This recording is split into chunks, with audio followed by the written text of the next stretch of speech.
Happy October 25, 2025 to everyone and most welcome to Chauve's Mathematics classes for Foundation, Formula and Shortcuts। मेरे प्यारे बच्चों, आज का video मैं क्लास 9th के बच्चों के लिए स्पेशली बना रहा हूँ for angles sum and angle subtraction. दो एंगल्स या दो से अधिक एंगल्स का सम कैसे करेंगे, दो एंगल्स को सब्ट्रैक्ट कैसे करेंगे, इस पे वीडियो बना रहा हूँ। तो इसमें आपको एडजेसेंट एंगल का कंसेप्ट मालूम होना चाहिए। Two angles are said to be adjacent if they have a common vertex and common arm, like in this figure. इस फिगर में जैसे दो एंगल हैं POR और ROQ, इनका कॉमन वर्टेक्स O है और कॉमन आर्क OR है। तो बच्चों इसमें एंगल POQ को लार्जर एंगल बोलते हैं और बाकी जैसे एंगल 3 को क्या बोलेंगे, अगर इनका हमने नाम दे दिया है 1 2 3 for the sake of convenience, आपकी सुविधा के लिए, तो एंगल 3 को लार्जर एंगल बोलते हैं और एंगल 2 एंड 1 को स्मॉलर एंगल बोलते हैं और एंगल 1 और 2 को ही एडजेसेंट एंगल बोलते हैं। एंगल 1 और 3 एडजेसेंट एंगल नहीं है। उसी प्रकार एंगल 2 और 3 भी एडजेसेंट एंगल नहीं है। ज्योमेट्रिक प्रॉब्लम में बेटर होगा यदि आप एंगल्स को 1 2 3 से एड्रेस करें, तो आपको ज़्यादा बेटर समझ में आएगा। अब जैसे देखिए आपको, अच्छा मेजर ऑफ एंगल्स जोड़ना तो बहुत आसान है। दो एंगल का मेजर दिया हुआ है, मान लीजिए 30 डिग्री और 45 डिग्री, तो आप उसको इजीली जोड़ लेंगे 75 डिग्री, या 45 डिग्री प्लस 15 डिग्री 60 डिग्री कर लेंगे, 45 डिग्री माइनस 15 डिग्री 30 डिग्री कर लेंगे। यानी मेजर्स ऑफ एंगल्स का सम और डिफरेंस बहुत इजी है। अभी हम जो बताने जा रहे हैं ज्योमेट्रिकली कैसे ऐड करेंगे। जैसे आपको ये ऐड करना है angle POR plus angle ROQ, यानी एंगल 1 प्लस एंगल 2। ये फिगर में साफ दिख रहा है कि एंगल 1 प्लस एंगल 2 एंगल 3 है, यानी POQ है।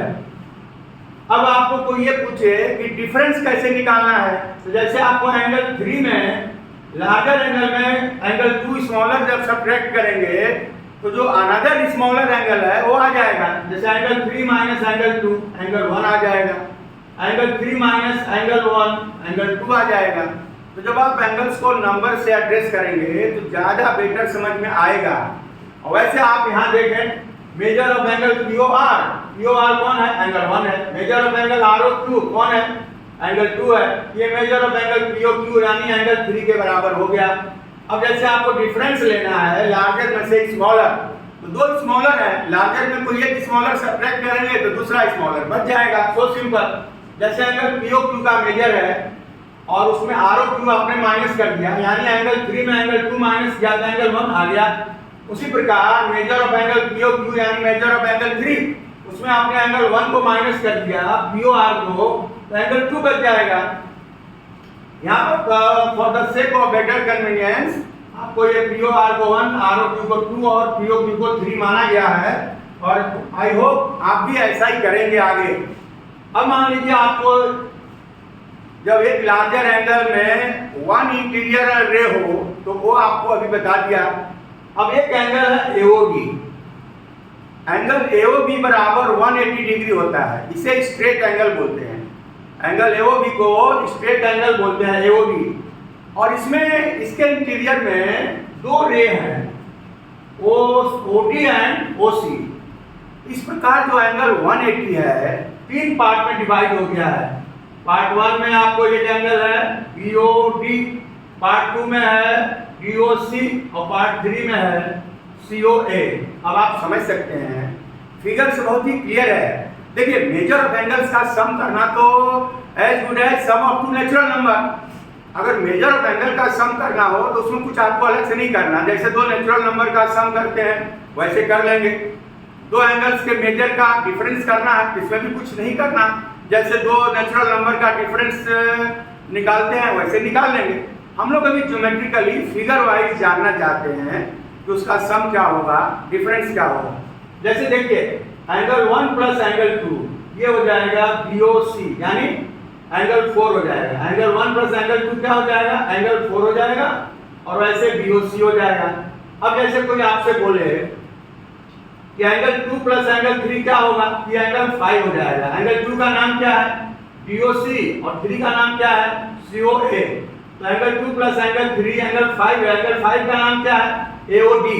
यानी जब आप एंगल्स को नंबर से डिनोट करेंगे, एड्रेस करेंगे, तो ज्यादा कन्वीनियंटली आपको समझ में आएगा। अब जैसे आपको ये है, मान लीजिए कोई बोले कि एंगल 5 माइनस एंगल 3 क्या होगा? एंगल 2 हो जाएगा। एंगल 5 माइनस एंगल 2 क्या होगा? एंगल 3 हो जाएगा। अब जैसे एंगल 4 है, एंगल 4 में एंगल 2 सब्ट्रैक्ट करेंगे तो क्या होगा? एंगल 1 बचेगा। एंगल 4 में एंगल 1 सब्ट्रैक्ट करेंगे तो क्या बचेगा? एंगल 2 बचेगा। अब इनका नाम से जब आप इसको सॉल्व करेंगे तो भी बनेगा, लेकिन जब नंबर से एंगल को एड्रेस करेंगे तो ज्यादा आसानी से दिख जाता है। अब जैसे angle 1 plus angle 2 plus angle 3 180 degree हो गया, वही एंगल AOB है। जब भी आपको AOB एक स्ट्रेट लाइन है तो sum of the angles at any one point on any one side of straight line is always 180 degree. ये आपको मालूम होना चाहिए। तो पॉइंट O पे जितने भी एंगल बनेंगे, फिलहाल 3 बन रहे हैं 1 2 3, तो उनका सम 180 डिग्री ही होना है। अब आपको प्रैक्टिस के लिए ये सब हमने लिख के दिया है, आप इसे सॉल्व करेंगे और आप देखेंगे कि नंबर वाला ज्यादा इजी पड़ेगा। लेटर से देखो, normally angles are denoted by 3 capital letters, और जो बीच का लेटर है वही वर्टेक्स ऑफ द एंगल कहलाता है, और उसी लेटर के नाम से एंगल का नाम चलता है। तो आप देख सकते हैं, वो भी हमने दे रखा है, आप नंबर से भी दे रखा है, उनके नाम से भी दे रखा है। Angles are always described by 3 letters, और जो बीच वाला मिडिल लेटर इज वर्टेक्स। अब आइए नेक्स्ट। देखो बच्चों, ये हमने आपको प्रैक्टिस के लिए दे रखा है। प्रैक्टिस क्वेश्चन से आपका जो अंडरस्टैंडिंग है वो बेटर होगा। You can test your understanding by this 2 practice question. यहाँ पे हमने नंबर से दे दिया है 1 2 3 1 2 3, और आपको यहाँ पर मेजर भी दिया हुआ है, मेजर ऑफ एंगल दिया हुआ है। यानी मेजर ऑफ एंगल को जो ऐड करना, सब्ट्रैक्ट करना उतना ही इजी है जितना 2 नेचुरल नंबर को ऐड करना, सब्ट्रैक्ट करना। तो आप ये करेंगे और इसका आंसर आप कमेंट बॉक्स में देंगे। अगर कोई दिक्कत आती है तो भी आप कमेंट बॉक्स के थ्रू हमें बताएंगे। अब देखिए, इसके बाद आपका आया कि when 2 lines intersect, जब 2 लाइनें इंटरसेक्ट करती हैं तो क्या क्या हो सकता है, कितने एंगल बनेंगे और उन एंगल का सम क्या होगा। देखिए, when 2 lines intersect then number of pairs of adjacent angles formed। देखिए, इसमें एक पेयर तो हो गया एंगल 1 और एंगल 2, ये आपका एंगल 1 और एंगल 2 जो है ये एक पेयर ऑफ एडजेसेंट एंगल है। एंगल 1 और एंगल 2,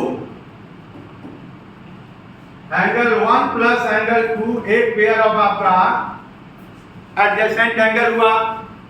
एंगल 2 और एंगल 3 दूसरा पेयर ऑफ एडजेसेंट एंगल हुआ, और angle 3 plus angle 4 third pair of adjacent angle हुआ, और एंगल 4 प्लस एंगल 1। यानी ये 4 पेयर ऑफ एडजेसेंट एंगल बनते हैं आपको, 4 पेयर ऑफ एडजेसेंट एंगल बनते हैं आपको यहाँ पे। तो आप वो देख लीजिए कि 4 पेयर बने, कितने बने इसमें? 4 बने। Number of pair of adjacent angle formed is 4, ऐसे बने हैं। अब इनका सम देखिए क्या कह रहा है, sum of the angles of each pair formed. इनको लीनियर पेयर ऑफ एंगल्स बोलते हैं। क्या बोलते हैं? लीनियर पेयर्स ऑफ एंगल्स, और इनका सम बच्चे 180 डिग्री 180 डिग्री होता है। इनका सम होता है 180 डिग्री। अब देखिए, यानी सभी का सम 180 डिग्री आएगा। 1 प्लस 2 2 प्लस 3 3 प्लस 4 4 प्लस 1, सभी का सम 180 डिग्री आएगा प्यारे बच्चों। अब है number of pairs of vertically opposite angles formed. तो वर्टिकली अपोजिट एंगल है 1 और 3 को बोलते हैं वर्टिकली अपोजिट एंगल का एक पेयर, और 2 और 4 को बोलते हैं वर्टिकली अपोजिट एंगल का दूसरा पेयर। और ये अपने में आपस में इक्वल होते हैं, यानी एंगल 1 बराबर एंगल 3 हो जाएगा, एंगल 2 बराबर एंगल 4 हो जाएगा। तो number of pairs of vertically opposite angles formed is 2 and angles of each pair are equal, यानी 1 बराबर 3 है, 2 बराबर 4 है। अब आप जैसे कोई ये बोलता है कि 1 + 2 + 3 + 4 चारों का सम क्या होगा, तो चारों का सम बच्चों कंप्लीट एंगल बोलते हैं। क्या बोलते हैं उनको? Complete angle. और कंप्लीट एंगल होता है 360 डिग्री। चारों का सम हो गया मेरे प्यारे बच्चों 360 डिग्री, और इनका नाम है कंप्लीट एंगल। मेरे प्यारे बच्चों, I hope you have understood, और अगर बेहतर समझ में आया होगा तो आप इसे लाइक करें, कमेंट करें, शेयर करें, सब्सक्राइब करें, and thanks for watching the video.